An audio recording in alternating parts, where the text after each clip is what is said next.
7h20, nous sommes avec Elie Korcher, le président du consistoire israélite. Bonjour Elie. Bonjour Nicolas.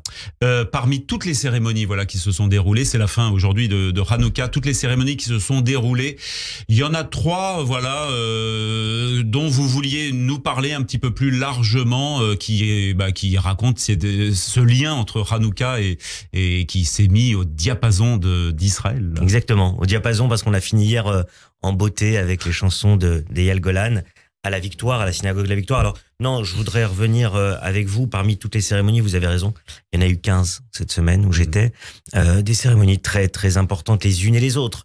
Il fallait faire un choix, je l'ai fait par rapport à Israël, par rapport à ce qu'on vit, parce que actuellement on se lève le matin, on se couche le soir et on pense évidemment à ce qui se passe en Israël, notamment avec la situation des otages. Et je vais revenir donc sur trois cérémonies qui ont eu lieu l'une après l'autre hier, en ce 8e jour de Hanouka, avec l'allumage le soir de la 8e bougie de Hanouka, comme vous l'avez rappelé.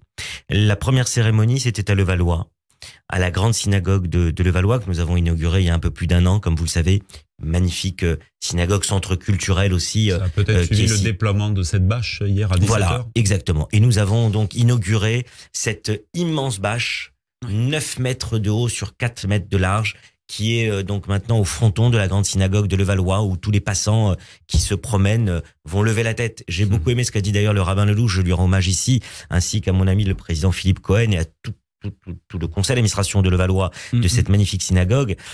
Il a dit, lorsque les passants passeront ici, ils lèveront les yeux, parce qu'effectivement, cette bâche est sur le fronton en haut, sur cette magnifique synagogue, et il y a le visage de tous les otages. Et avec la maire Agnès Potier-Dumas, avec le sénateur Roger Karoutchi, avec mon ami le président du CRIF, Yonatan Arfi, avec plein d'autres responsables, notamment qui étaient là, eh bien, nous avons rappelé l'importance de mettre en lumière, et c'est la fête de Hanouka qui nous le dit doublement, de mettre en lumière le sort, le devenir des otages.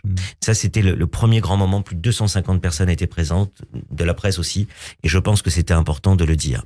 Le deuxième événement, c'était 1 heure plus tard.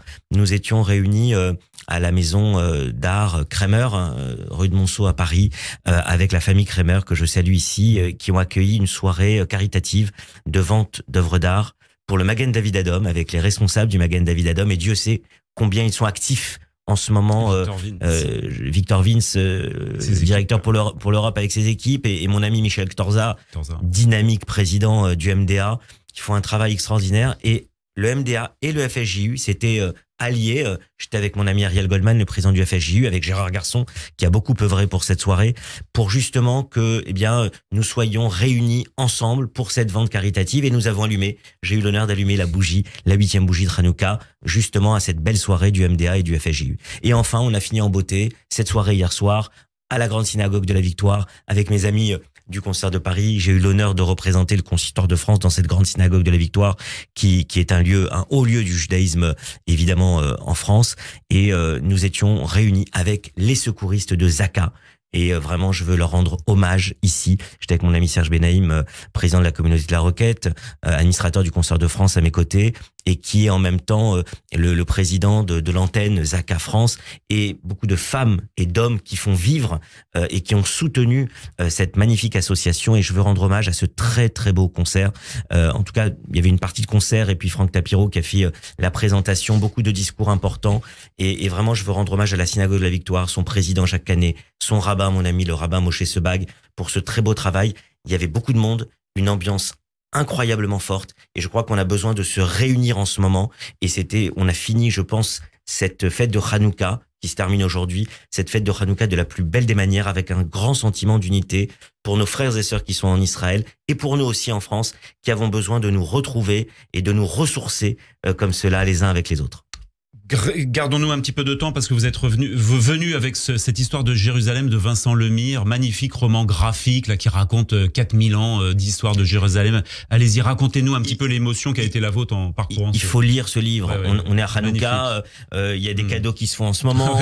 C'est un cadeau qui peut servir à toutes les générations. Le dessin est très bien réalisé par Christophe Gauthier. Vous l'avez dit, Vincent Lemire, historien, chercheur au CNRS, qui raconte à partir de 200 sources différentes l'histoire de Jérusalem depuis depuis 4000 ans, de ce petit village qui, il y a 4000 ans, est perché entre la Méditerranée et le désert, et qui aujourd'hui est une agglomération de plus d'1 million d'habitants, qui est visitée toute l'année, qui focalise les regards du monde entier. Il raconte l'histoire de Jérusalem comme un millefeuille d'histoires, les unes avec les autres, et c'est un livre remarquable. C'est pas l'histoire juive de Jérusalem dans sa totalité, c'est vraiment l'histoire de Jérusalem à travers les conquérants, à travers les empires qui l'ont traversé, à travers vraiment l'histoire avec un grand H, et c'est pour ça que c'est un historien comme Vincent Lemire qui s'y est attaché.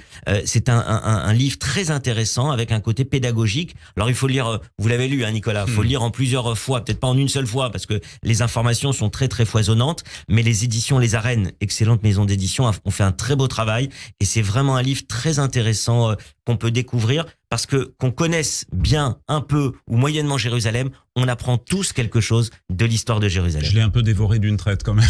Bah bravo. Même s'il faut pas moi je l'ai fait comme en 2 fois, parce que il y a que 250 pages quand même, mais c'est remarquablement instructif et pédagogique. Merci cher Élie Korchia, et bonne fin de fête de Hanouka. Voilà, ça se termine aujourd'hui.